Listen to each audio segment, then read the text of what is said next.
Hola, bienvenidas, bienvenidos a nuestro resumen semanal de noticias que inicia con estos adelantos. La tormenta Laura dejó muerte y destrucción a su paso por República Dominicana y Haití.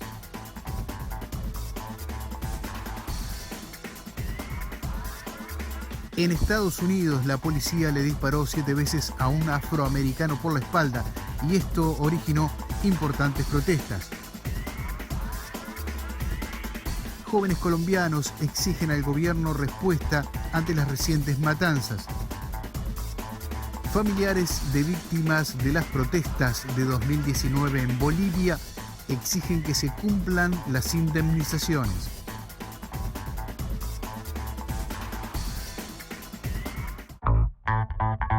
Y comenzamos con el repaso de lo ocurrido con la tormenta Laura y su paso por República Dominicana y Haití. La tormenta tropical Laura causa estragos y deja 3 muertos a su paso por República Dominicana. Las víctimas son Gilenia Frías, de 44 años, y su hijo Darwin, de 7, quienes murieron al caerles un muro encima. Los hechos ocurrieron alrededor de las 3 de la madrugada en el sector Los Palmeros, en el kilómetro 14 de la autopista Duarte Oeste de Santo Domingo, y 6 horas más tarde el cuerpo del niño aún estaba semisepultado entre los escombros. El coronel Cintio Vera Ramírez. Ya como ustedes pueden ver, ahí también tenemos un personal de rescate de la Defensa Civil haciendo un trabajo ahí donde hay 2 fallecidos. Hay unas madres y un niño. Todavía el niño se encuentra debajo de los escombros y ahí está el personal de la Defensa Civil, los rescatistas, tratando de sacarlo, de sacar el cadáver y al junto al personal de los bomberos. La tercera víctima es un hombre que no ha sido identificado y que perdió la vida después de que un árbol cayera sobre su casa. En tanto, datos de las distribuidoras de energía indican que 1,1 millones de viviendas y comercios están sin servicio eléctrico en el sur y este del país, donde además muchos sectores no tienen agua potable debido a que varios acueductos no están operando a causa de la tormenta. Esta tormenta también pasó por la isla de Cuba, dejando a su paso destrucción, pero no víctimas fatales. Cuba inició en todo su territorio la fase de recuperación y evaluación de los daños causados por la tormenta tropical Laura, que entre el 23 y el 24 de agosto recorrió la isla de extremo a extremo sin dejar víctimas, pero sí destrozos en las redes eléctricas, viviendas y cultivos.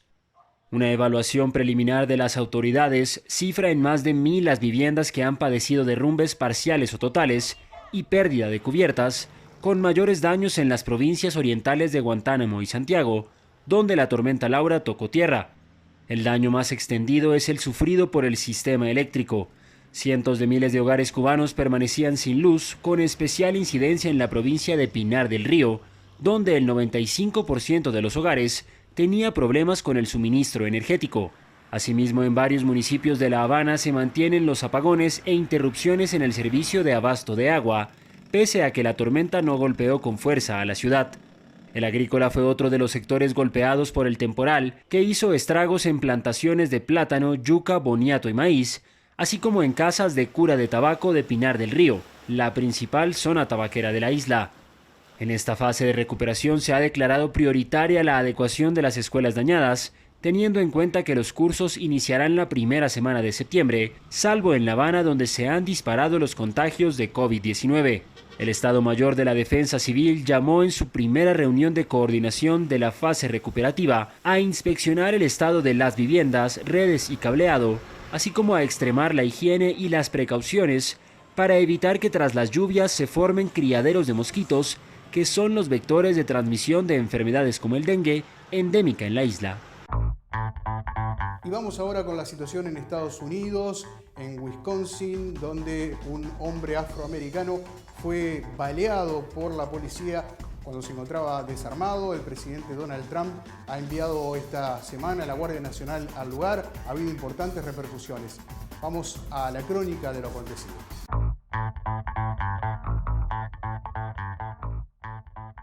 La ciudad de Kenosha, en Wisconsin, Estados Unidos, vivió fuertes disturbios después de que agentes de la policía le dispararan 7 veces a un afroamericano por la espalda, un incidente captado en video y que desató una ola de indignación.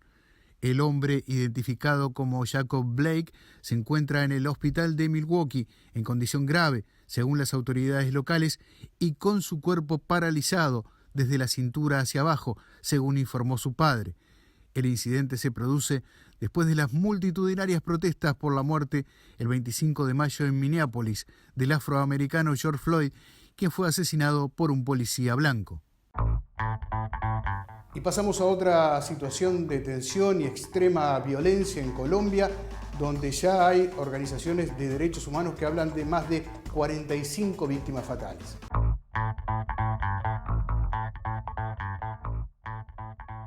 En una masiva manifestación contra la violencia y el abandono estatal en Colombia, organizaciones civiles de jóvenes, representantes estudiantiles, exigieron al gobierno respuestas ante las recientes matanzas ocurridas en el suroeste del país.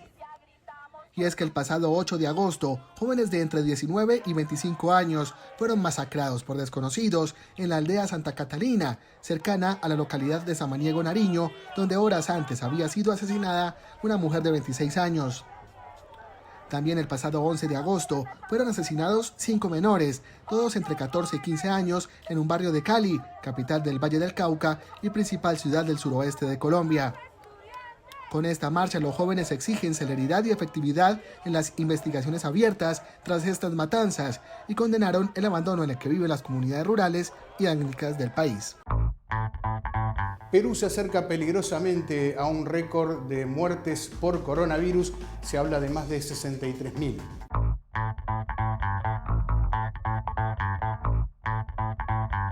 Perú está a un paso de ser el país con la mayor tasa de mortalidad durante la pandemia, tras haber rebasado oficialmente los 27.000 fallecidos por COVID-19, pero con una cifra de exceso de muertes en este periodo casi 2,5 veces mayor, pues los registros de defunciones revelan unos 63.000 muertos. Perú es el sexto país del mundo con más casos confirmados, al acumular ya más de 567.000 contagios, y según las cifras oficiales, la tasa de mortalidad de la COVID-19 en Perú es de 84 fallecidos por cada 100.000 habitantes, solo por detrás de Bélgica, que registra 87 decesos por cada 100.000 habitantes. De incluir en las cifras los miles que murieron bajo sospecha de coronavirus, como sí hace Bélgica, Perú superará de largo estos valores, pero de momento las autoridades no incluyen casos que no hayan dado positivo a una prueba de descarte del virus.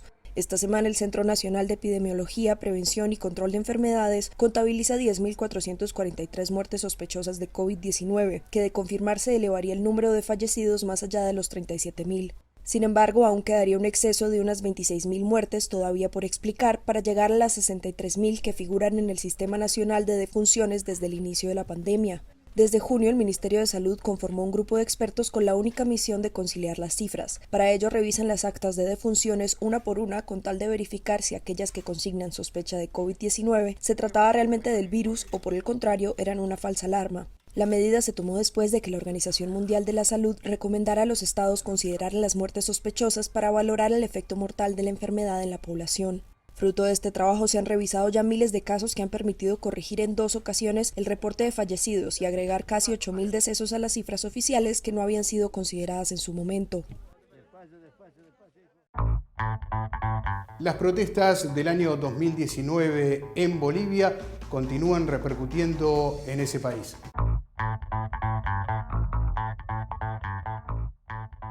Decenas de personas se manifestaron ante el Ministerio de Justicia en Bolivia para exigir que se cumpla un decreto que fija indemnizaciones a familias de fallecidos y heridos en los conflictos sociales de octubre y noviembre. El esposo de Herminia Mamani fue herido por un disparo en dichas protestas. A mi esposo lo han baleado, mi esposo estaba yendo a trabajar y después ya baleando nomás, ya regresado.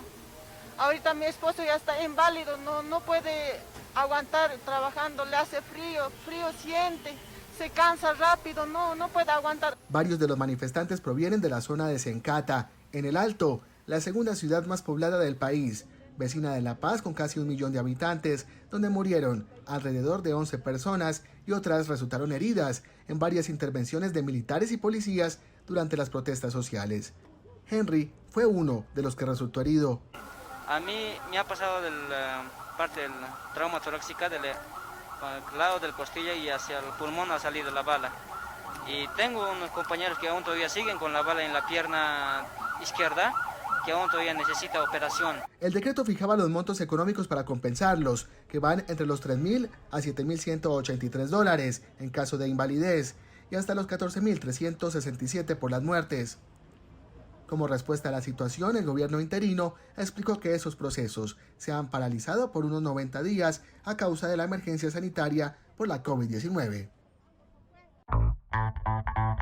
Y en Uruguay, la Intersocial ha declarado su condena a los hechos acontecidos en el país andino hace pocos días atrás.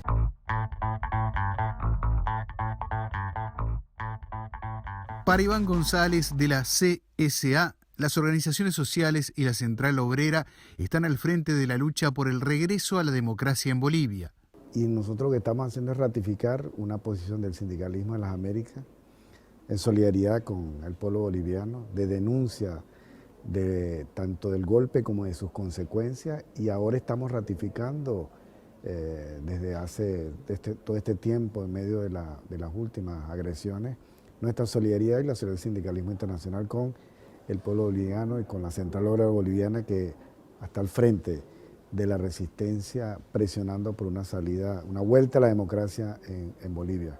Karen Nansen, de Redes Amigos de la Tierra, aseguró en el marco de la Intersocial su firme condena al golpe de Estado.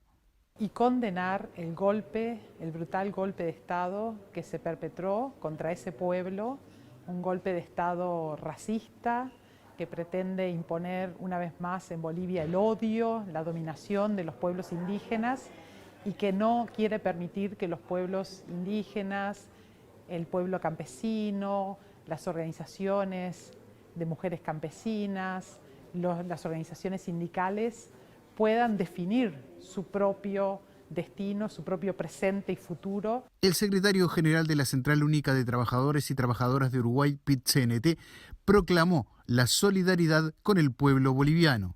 Ya cuando fue el golpe de Estado en el 2019, en el mes de octubre, nuestras organizaciones nos pronunciamos claramente contra ese quiebre institucional, ese golpe de Estado que allí se dio.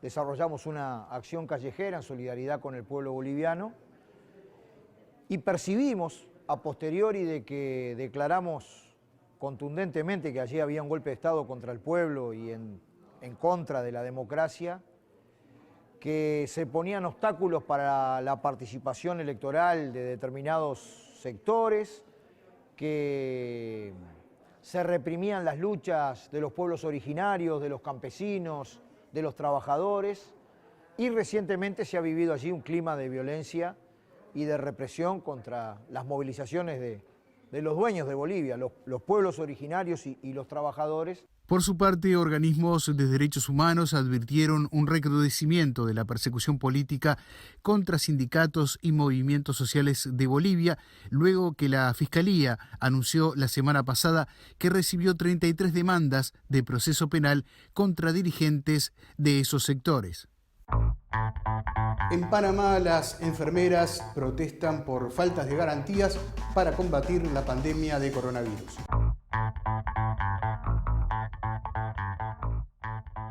A las afueras de los hospitales y a nivel nacional, las enfermeras de Panamá se congregaron para protestar por la falta de equipos de protección personal seguros contra la COVID-19, así como por el atraso en los pagos de los salarios de quienes fueron contratadas temporalmente para enfrentar la pandemia. Ana María Reyes de Serrano, presidenta de la Asociación Nacional de Enfermeras de Panamá, ANEP, tomó la vocería por sus colegas. Hemos dicho que necesitamos equipos de protección personal seguros, que no se rompan. Esta mascarilla que tengo fácilmente se rompe. La dirigente, quien denunció intimidaciones para que no se realizara esta protesta, exigió asimismo el cambio en el tipo de contratación de las enfermeras temporales. Nuestra ley dice que deben ser contratos permanentes y necesitamos que se les paguen porque es un derecho de todo trabajador.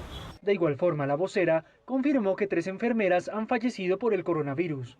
Entre tanto, la Agremiación Nacional calcula que se han contagiado unas 400, esto debido a que las autoridades no entregan dichas cifras oficiales. El derecho de las trabajadoras en medio de la pandemia Es el título del encuentro seminario virtual que ha realizado la CSA para todo el continente. Moderado por Jordania Ureña, secretaria de Política Sindical y Educación de la CSA, se realizó el seminario virtual Los Derechos Humanos y Laborales de las Mujeres Trabajadoras en medio de la pandemia. El seminario contó con destacadas panelistas de Iberoamérica. Y es mentira que el gobierno ha invertido dentro de un punto importante del PBI para mantener la pandemia, porque la hemos sostenido los trabajadores y las trabajadoras y las organizaciones sociales, repito nuevamente, porque es quien estamos dando de comer y dando soluciones parciales a compañeras y compañeros con canastas de alimentos, aportando donaciones de ropa, dando abrigo y albergando compañeras que quedan sin hogar por no poder cumplir la tasa de pago de su alquiler. Ahora, hoy, en este momento, la economía de América Latina y el Caribe está una década atrás en materia económica y de oportunidades para todos y todas. 10 años. En estos momentos es importantísimo tener en cuenta aquellos errores cometidos para que no vuelvan a suceder, que no vuelva a cundir ese discurso falso de que las mujeres superamos mejor la crisis y que evidenciemos la realidad innegable, que es que nosotras soportamos el riesgo más elevado de perder el empleo, porque estamos sobrerepresentadas en el sector servicios, que es donde primero golpean las crisis, y esta en particular donde primero ha golpeado la crisis, porque estamos totalmente, somos el sector del trabajo doméstico, o sea, somos las manos que hacen el trabajo doméstico, que ha caído el primero, normalmente cae el primero en casi todas las crisis, pero además carece de cobertura de desempleo y tiene una situación hiperprecarizada. Y en Honduras se registran protestas por la violencia de género que se ha cobrado ya varias víctimas.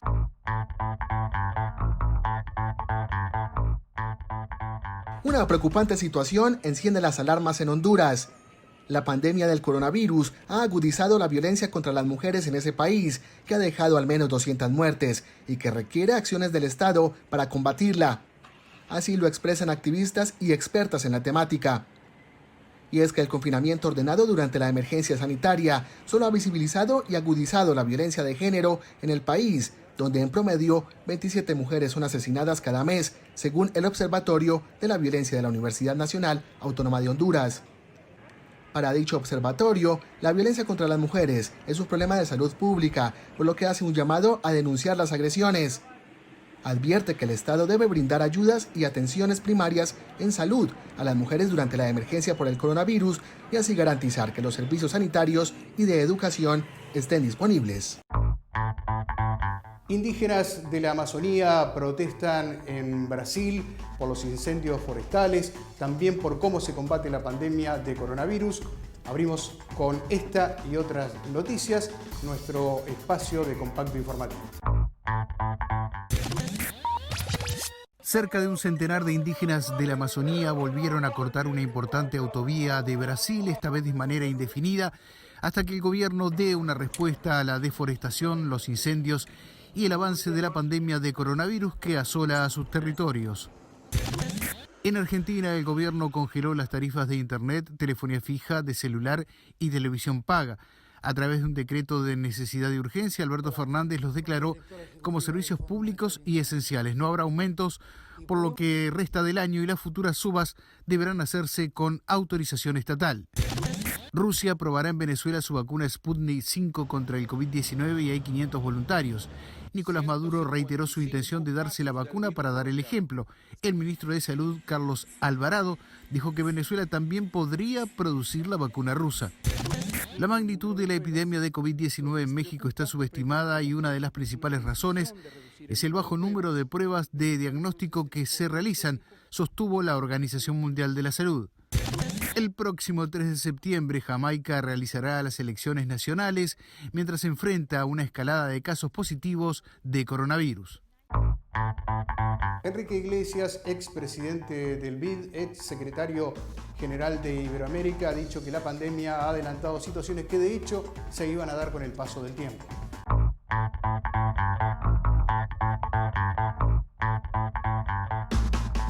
El economista y exsecretario general iberoamericano Enrique Iglesias resaltó que la pandemia global por la COVID-19 adelantó en el tiempo cosas que iban a ocurrir, como el crecimiento del trabajo a distancia y la digitalización en la educación. Lo que hizo la pandemia fue adelantar en el tiempo cosas que iban a ocurrir, como todo lo que es el trabajo a domicilio, la educación, la digitalización del país. Todo eso se estaba produciendo, pero cuando la pandemia se puso a hacerse visible rápidamente. Las declaraciones de Iglesias tuvieron lugar en su visita a la Cámara Oficial Española de Comercio, Industria y Navegación de Uruguay. Para Iglesias, quien apuntó que el mundo ya vivió en el pasado situaciones complejas, nuevamente se va a poder salir y se hará sobre la base de una gran transformación del sistema educativo y de las formas de trabajo, por lo que hay que ver de forma positiva lo que pasa. Pero yo creo que habremos de salir, como hemos salido siempre, sobre la base de una gran transformación del sistema educativo, de las formas de trabajo, y en ese sentido hay que mirar esto en forma positiva hacia el futuro. En el corto plazo tiene costos, porque no está la gente preparada para asumir las nuevas oportunidades, pero deberá hacerlo. Por otra parte, Iglesias aseguró que el comercio está sufriendo los impactos de un mundo que está cerrado y América Latina está pasando un mal momento que se suma al mal quinquenio económico que se dio entre 2015 y 2020. Según una ONG ambientalista, los seres humanos hemos consumido las reservas que teníamos para todo el año 2020 apenas llegado el mes de agosto. Este 22 de agosto los seres humanos ya hemos agotado el límite convencional de agua, tierra, aire limpio y demás recursos del planeta reservados para el año en curso, según la ONG Global Footprint Network, y que informara la cadena RT. Para calcular la fecha, la organización no gubernamental evaluó los cambios en las emisiones de carbono, la cosecha forestal, la demanda de alimentos y otros factores que podrían afectar a la biocapacidad global o huella ecológica desde el inicio del año 2020 hasta el denominado Día de Sobrecarga de la Tierra. Este término, acuñado en los años 70, indica el momento en que los seres humanos hemos consumido el 100% de los recursos naturales que pueden renovarse en un lapso de 12 meses. Un detallado informe presentado por Global Footprint Network describe que los dos factores principales que determinan que la fecha llegara a estas alturas del año, la huella de carbono, que se redujo un 14.5% desde el año pasado, y la silvicultura comercial, que se redujo un 8.4% desde el año 2019. Con el paso del tiempo, este día ha ido llegando cada vez más pronto. La organización estima que en 1970 fue el 4 de noviembre, en 1990 el 11 de octubre, en 2020 el 23 de septiembre y en 2010 el 7 de agosto.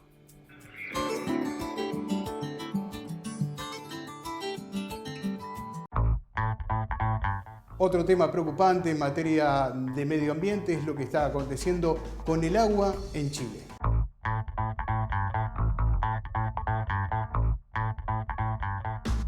El auge de la minería y los cultivos de aguacate han dejado sin agua a El Melón, una población ubicada en el centro de Chile, donde la supervivencia de sus ecosistemas está amenazada y sus 9.000 habitantes se enfrentan a una situación crítica, denuncia Greenpeace.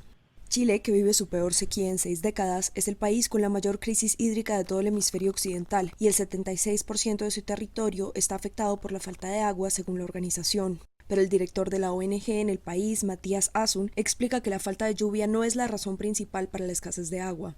Pero ninguna de estas industrias puede escudarse en la falta de precipitaciones por cuestiones climáticas cuando la poca agua disponible está siendo destinada de manera preferente a actividades productivas y no al consumo humano o el cuidado de los frágiles ecosistemas de la zona. A esto se suma la postura del gobierno, el cual, a través de su autoridad sanitaria, insiste en entregar montos mínimos de agua y no los sugeridos por organismos internacionales.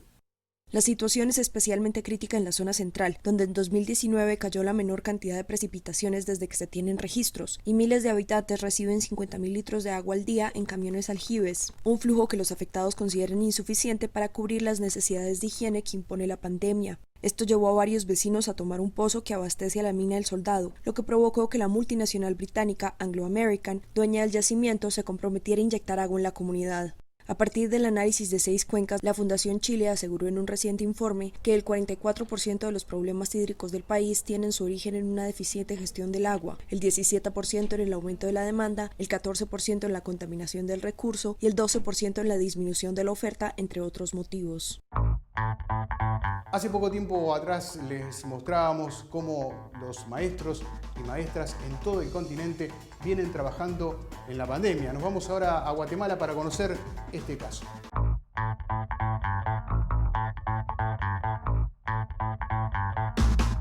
Desde que inició la pandemia, muchas actividades cotidianas tuvieron que ajustarse a las condiciones del momento. En el caso de la educación, migró de lo físico a lo virtual. Sin embargo, no son todos los que tienen acceso a Internet. En Guatemala, Gerardo Ixcoy, mejor conocido como el profe Lalito, meses atrás lo invadió una profunda tristeza al enterarse que las clases debían ser suspendidas para prevenir la propagación del virus. Sabía que muchos de sus alumnos no podrían conectarse a través de un computador. Esto teniendo en cuenta que el 59% de la población guatemalteca vive bajo el umbral de la pobreza según cifras oficiales. Con $95 en su bolsillo, decidió que armaría una escuela rodante adecuada en una bicicleta con pizarra, una estructura metálica, un panel solar y una pantalla de plástico para proteger a los niños durante las clases, y que con ella viajaría docenas de kilómetros para ir de casa en casa impartiendo su conocimiento a los niños de 6º grado en donde solía dar clases. Creo que ver la alegría de ellos al verme llegar con el triciclo lo dice todo. Su sonrisa. Me han hecho unos dibujos, unos reconocimientos bien bonitos que creo que lo cambié por algunos diplomas que tenía en mi pared. Los niños lo esperan ansioso en las puertas de su casa, pues saben que por lo menos en lo que resta del año no volverán físicamente a clases, y ven en la opción que les brinda este ingenioso profesor que pedalea a diario por brindarles una educación dinámica y segura, una forma de seguir aprendiendo aun cuando el futuro académico sea incierto. Soy José Sena, desde la sede continental de la CSA en Montevideo, Uruguay. Gracias por acompañarnos.